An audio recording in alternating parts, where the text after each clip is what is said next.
Rub is great for laying out widgets because when it runs out of space, it just drops to the next line. I will use the rub in a stateless widget.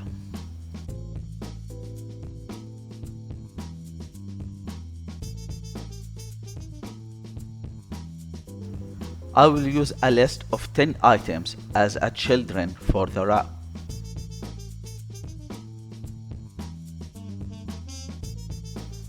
Each item is a green container.